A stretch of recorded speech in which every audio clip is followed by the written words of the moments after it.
Did you know that 50% of us aren't even supposed to be here? Half of the audience comes from unplanned pregnancies. Some people would call us accidents.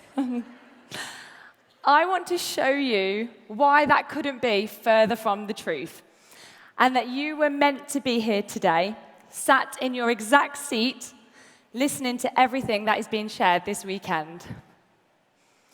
My mother was 16 when she had me. My dad said, "Daniela if it's a girl, Daniel if it's a boy." And that was chapter 1 in the book of my life. Chapter 2 was my brother. At 17, my mum found herself going into labour with baby 2 at only 25 weeks pregnant. My dad had landed himself in prison again. My mum was all alone, fearing the loss of this very premature baby, unsure of a name, worried my dad would hit the roof, as so often happens in domestic violence relationships. My mum named my brother Daniel because she knew that my dad would be okay with that. Next slide, please. My brother survived, but he had many health problems growing up. Me and my non-verbal brother were a team growing up. I think we're one slide behind. Next slide. Perfect. I understood my brother perfectly, even without words. My lessons in leadership began right here, in the middle of violence, drugs, and hardship. When I think of my childhood, the thing I most remember is being hungry. We were always the kids at school who had growling bellies. Every now and again, our granddad would show up to our council estate home with a Chinese takeaway. Oh my gosh. Those battered balls with sweet and sour sauce and salty chow mein noodles. Food that filled our bellies so full, you couldn't not feel pure joy and happiness. One Chinese day, as me and my brother named the big occasion, I asked my granddad if I was an accident, because I'd been picked on at school again and told that I shouldn't have been born, I wasn't supposed to be here. My granddad said to me and my brother, in his broken English, "Listen, when I was 14, I fled my home in Cyprus and all I ever knew, because Turkey invaded our land, invaded my village, and took my home. Scared and now parentless, completely alone, I got on a ship and I came to Hull in England." He went on to say to me, "I got a job as a pot washer in a pub. It was all I could get with my age and inexperience and lack of the English language." He said, "I'd wash those pots and watch all different people come in, creating a community. It inspired me so much that at 22, I decided to get my own pub." He went on to say, "I knew the feeling of loneliness, and I wanted to create a community for people of all walks of life to come to. I will end my days not as a landlord," he continued to say, "but as a place where people can come together." He continued to say to me and Daniel, "It doesn't matter where you start, it's where you go. Your life will be an adventure. You'll do something that will change the world and make it a better place for others." He ended sternly by saying to me, "It's no accident that you are here. You're going to learn lessons in all of the struggles and hurdles that you have to go through, and you're going to make a big difference with the time that you have here." Well, that told me. I knew I shouldn't question if I was an accident again. My granddad moved mountains in his life so that I could have a go at this game of life. And off I went. As soon as I hit paper round age, I got my first job, earning £7.50 a week. I hated those early mornings and the tight letterboxes that were made of metal and trapped your hand when you tried to post the thicker weekend papers. But I did it because I could see the bigger goal. Once I had enough money saved, I bought myself a bus pass so that I could get a better job in the city. I was now cleaning hotel rooms, and the pay was amazing. £25 a week. Yes. I didn't love that job, but soon it got me enough money to put a deposit on a little flat, and I moved out at 17. I did all my A-levels while doing my cleaning job, and I picked up a waitressing job to cover all the bills. I worked really hard. Eventually, I got my education that helped me go into ophthalmology. I worked for Specsavers Opticians, and I really thought that I had landed. This was it, the big dream that I'd been working towards since those paper round days. Now, even though things on the outside were going great, sometimes I would hear this little niggly voice in my head saying, "You were an accident. You weren't supposed to be here. Everything bad happens to you because it's the story of your life." Have you ever heard that little voice in your head trying to pull you backwards or stop you moving forwards? We all have that little voice in our head. Now, did you know that for just 1 second of thought, the conscious brain is stimulated by 2,000 neurons? And at the exact same time, the subconscious brain is stimulated by 4 billion neurons. So, if for 1 second in your thoughts you think you're not confident, between those two parts of your brain, the difference is millions. Basically comparable to the weight difference between an elephant and an ant. Now, because of this, the images and the thoughts in your subconscious mind are heavier, and they have a bigger influence in what you do in life. The subconscious, the elephant, calls all the shots. If you think you're not confident, the weight of the elephant is so much more powerful than the weight of a tiny ant. So you have to be careful what you think, because it's all script and directions for the elephant to use. He rules what happens in your life. If you think you're terrible with money, your elephant logs that thought, and he will make sure that's exactly what happens. No matter how much your conscious ant tries to scream and shout, "We are good with money," your life takes its instructions from the elephant, the subconscious. He will force you to keep spending so you stay in debt. Don't you worry. Things kept going wrong in my life over and over and over again. Maybe like yours has seemed too. My elephant kept dragging me around, waving his "you're not good enough" flag all over the place, making sure that I hit rock bottom over and over and over again.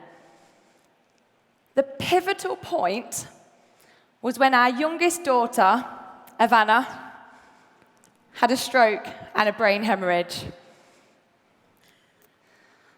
Seeing her on a life support machine broke my soul that my granddad had once built up. Our daughter survived. She fought so hard, but I hadn't come out this other end with much fire left in my belly. I'd had to leave my career in ophthalmology to take care of her. I was on a lot of medication for an autoimmune, for depression and anxiety. I felt crushed on the inside. Now, there is this thing called post-traumatic growth. We all have a pivotal moment in our lives where we're all hit with some sort of trauma. After the trauma, some people use their bad experience to reframe the events to find meaning and purpose in their lives. They turn trauma to their advantage, and they become better people from the lessons that it taught them. When this happens to you, it's called a seismic event. It disrupts the story that your elephant has been saying, the story that your elephant expected your life to take, and it makes room for your elephant's script to be changed. It's a pivotal moment in everyone's life where you can't connect the dots going forward, but you can look back and realize that all the dots connected. You will have moments in your life when you look back and you will see that it was that awful thing that happened to you which changed the direction of your life for the better. So when this happened to our family, how did I react to this event? Well, I took to social media one day to rant and rave, to show anyone who was listening that I was crying for help. A girl who I barely knew from our teen years saw my status and she sent me a Facebook message asking me to take a look at Arbonne. Emma was at IC level. She'd never sponsored anyone.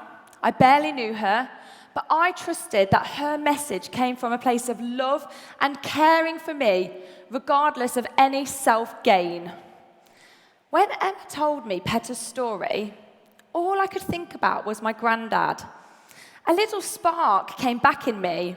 I wasn't completely back, but I could tell that this was a company worth campaigning and sharing its story for. I'd been feeling so out of control, but I thought, if my life were a book and I was the author holding the pen, how would I want the rest of my story to go? So I became a consultant straight away, and I wrote my first business plan.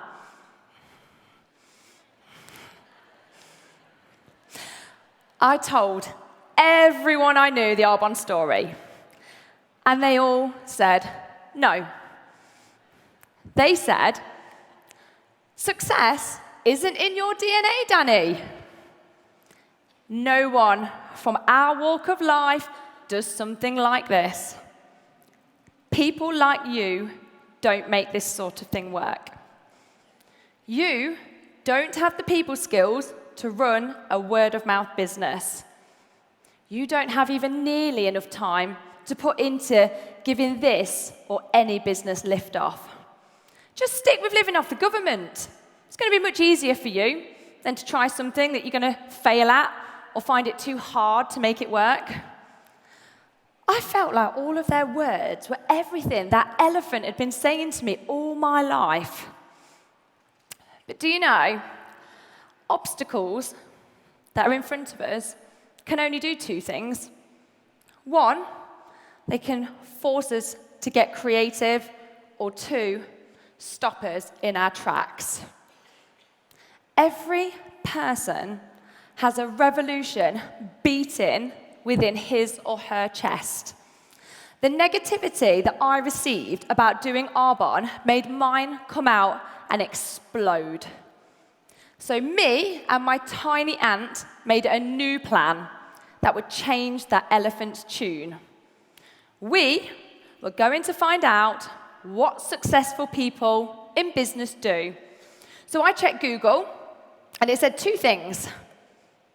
First, they read books. So I asked the top leaders in network marketing that I could find. One was a new area manager, and one was a district manager. They said, "Danni, read Don Failer's napkin presentations and Darren Hardy's The Compound Effect." Now, I wasn't overly amused, having dyslexia, how thick the Compound Effect book was, but the concept was genius. The second thing Google said about successful people was to brainwash the elephant correctly. We all brainwash our elephant, our subconscious brain, all the time.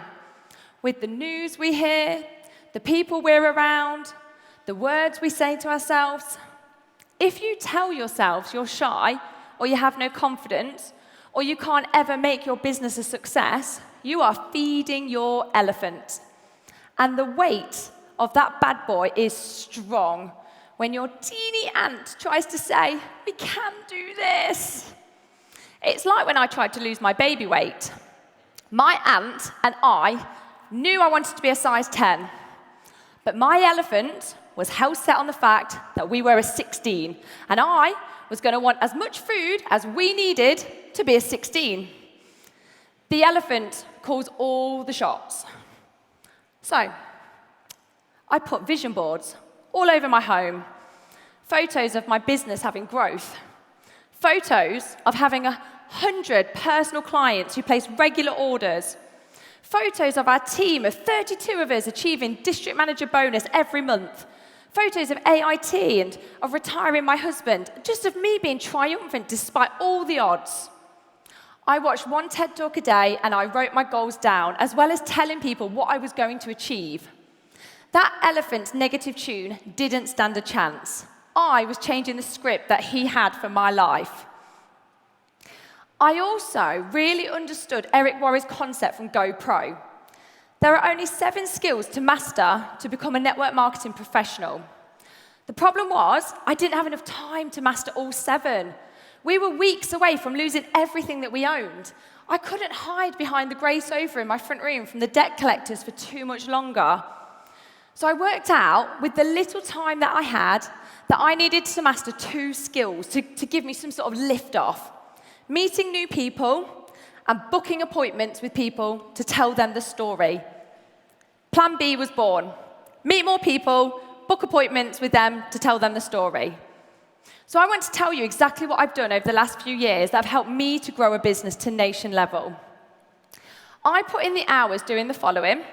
But first, show of hands, who here was at AAC a couple of years ago when we had guest speaker Connie Podesta go through the shape personalities? Okay. She told us that we are one of 4 personality shapes. So if you're new, just make sure that you ask somebody in your upline later who knows the training which shape that you are.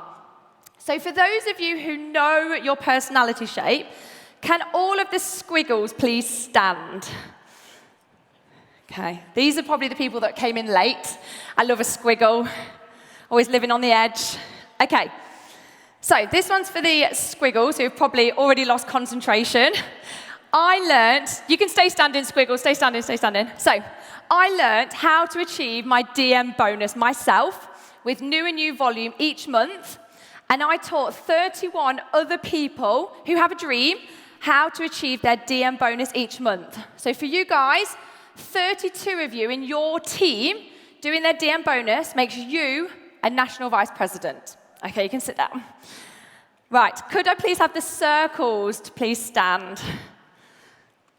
So for the circles, broken down, that means our personal shop needs 5,000 QV of a month of new and new sales volume and 5 new PCs or ICs a month. Thank you, circles. You can sit down.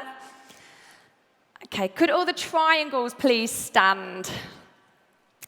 Right, for the triangles, who like it stripped back even further, that is 1,000 QV a week and 1 new PC or IC joining you a week. Now this is based on a 5-week month triangle, so calm down. I know if it's a 4-week month, it does alter the volume slightly. You can sit down. And could I please have the squares to stand?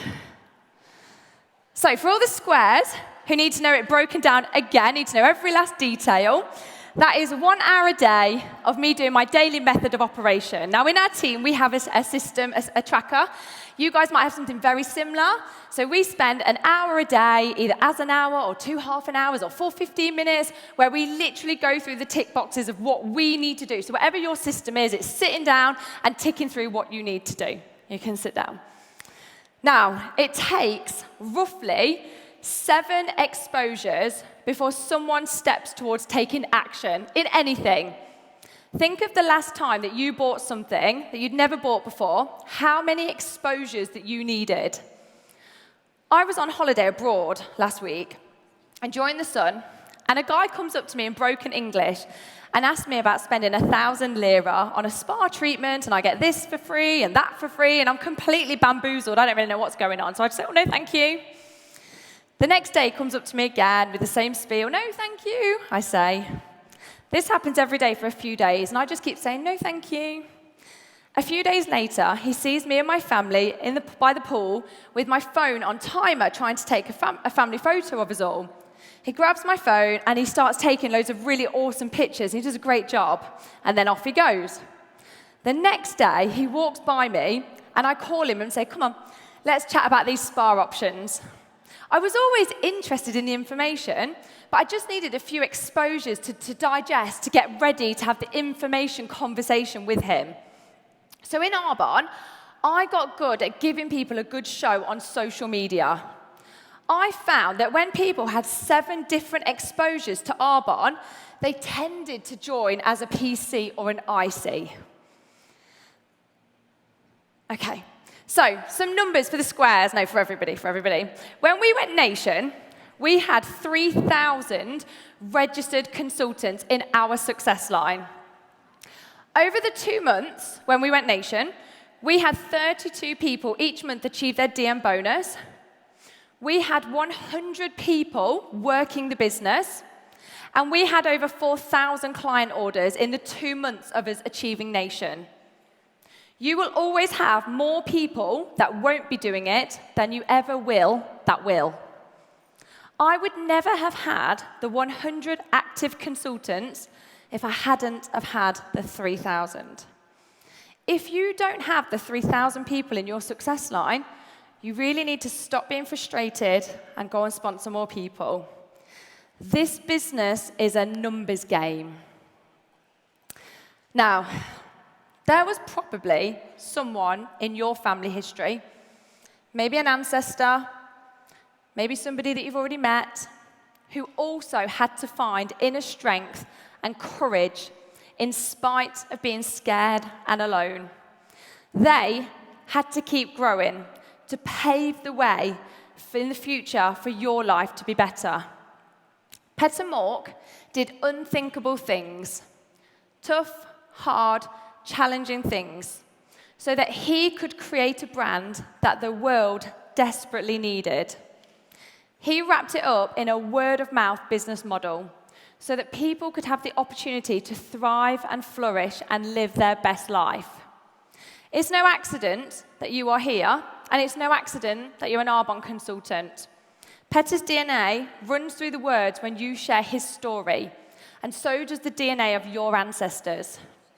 You are carrying brave, courageous, amazing people within you. And as you grow your own nation in whatever format of numbers that you do it in, you are pouring hope into more people than you could ever imagine. You are giving people hope that they can lead a life of passion and purpose. You are giving people hope that they can create something for people to come to and flourish.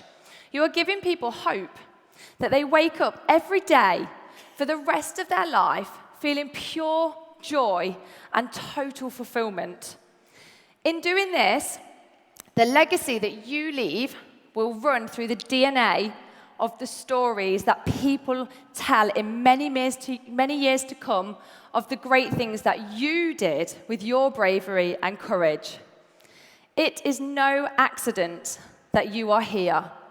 You were chosen to do Arbonne, not because of who you are, but because of who you will become. Thank you.